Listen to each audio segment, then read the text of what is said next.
भगवान शंकर जो देवों के देव महादेव हैं, न जिनका आदि है न अंत, जिन्होंने आवश्यकता पड़ने पर सृष्टि को बचाने के लिए अलग अलग रूप धरे हैं और उन्हें अलग अलग नाम मिले हैं, उनमें से आज हम भगवान भोलेनाथ के नीलकंठ नाम की चर्चा करेंगे।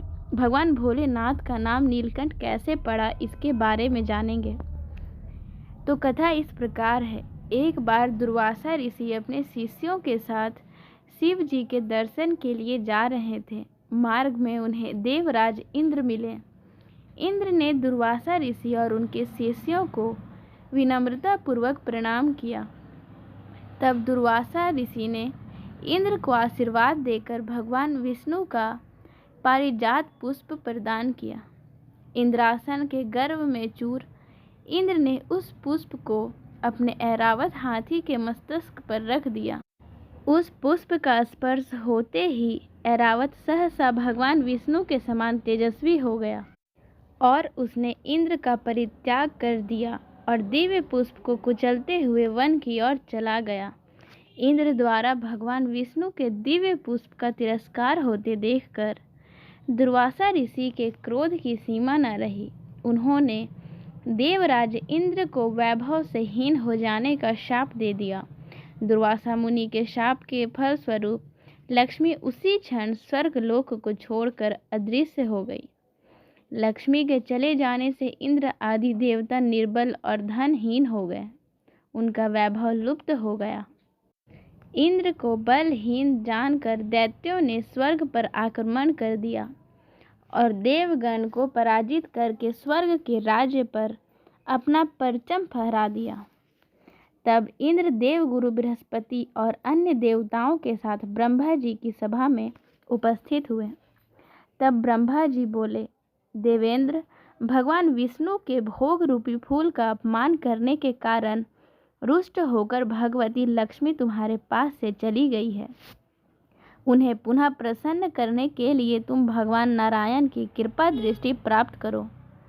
उनके आशीर्वाद से तुम्हें खोया वैभव पुनः मिल जाएगा।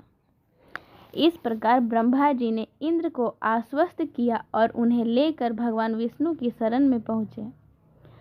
वहाँ भगवान विष्णु भगवती लक्ष्मी के साथ विराजमान थे।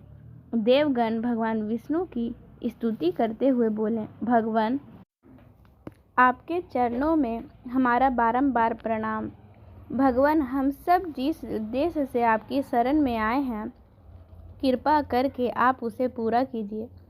दुर्वासा ऋषि के शाप के कारण माता लक्ष्मी हमसे रूठ गई है और दैत्यों ने हमें पराजित कर स्वर्ग पर अधिकार कर लिया है। अब हम आपकी शरण में हैं, हमारी रक्षा कीजिए। भगवान विष्णु त्रिकालदर्शी थे। वे पल भर में ही देवताओं के मन की बात जान गए। तब वे देवगण से अपने वैभव लौटाने के लिए दानवों से दोस्ती कर उनके साथ मिलकर समुद्र मंथन करने को बोले। उन्होंने समुद्र मंथन की गहराइयों में छिपे अमृत के कलश और मणि रत्नों के बारे में बताया कि उसे पाने से वे सभी फिर से वैभवशाली हो जाएंगे। भगवान विष्णु के कहे अनुसार इंद्र सहित सभी देवता दैत्य राज बलि के पास संधि का प्रस्ताव लेकर गए और उन्हें अमृत के बारे में बताकर समुद्र मंथन के लिए तैयार कर लिया। समुद्र मंथन के लिए समुद्र में मंदराचल को स्थापित कर वासुकी नाग को रस्सी बनाया गया।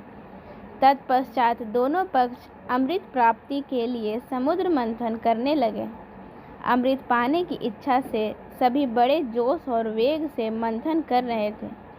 सहसा तभी समुद्र में से कालकूट नामक भयंकर विष निकला। उस विष की अग्नि से 10 दिशाएं जलने लगी। समस्त प्राणियों में हाहाकार मच गया। देवताओं और दैत्यों सहित ऋषि मुनि, मनुष्य, गंधर्व और यक्ष आदि उस विष की गर्मी से जलने लगे। देवताओं की प्रार्थना पर भगवान शिव विष पान के लिए तैयार हो गए। उन्होंने भयंकर विष को हथेलियों में भरा और भगवान विष्णु का स्मरण कर उसे पी गए। भगवान विष्णु अपने भक्तों के संकट हर लेते हैं। उन्होंने उस विष को शिव जी के कंठ में ही रोककर उसका प्रभाव समाप्त कर दिया।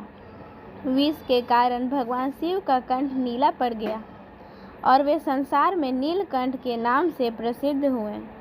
जिस समय भगवान शिव विष पान कर रहे थे, उस समय विष की कुछ बूंदें नीचे गिर गई, जिन्हें बिच्छू, सांप आदि जीवों और कुछ वनस्पतियों ने ग्रहण कर लिया।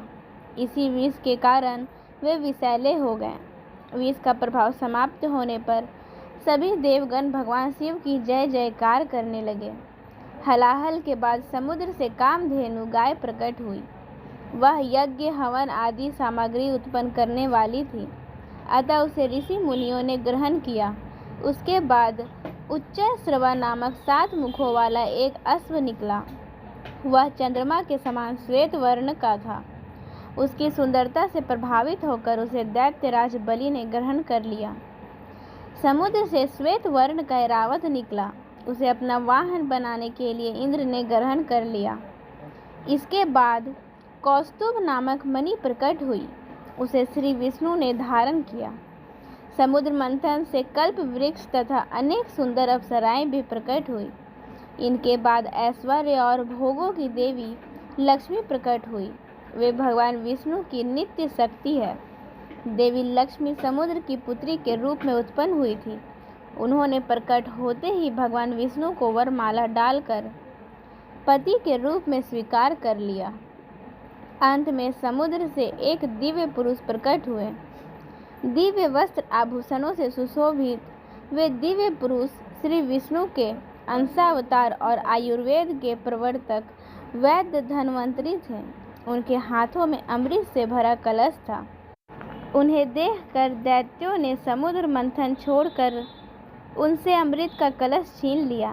तब भगवान विष्णु ने मोहिनी अवतार धारण करके देवताओं को अमृत पान करवाया। इस प्रकार सभी देवता वैभव से संपन्न होने के साथ साथ अमृत पान कर अमर हो गए।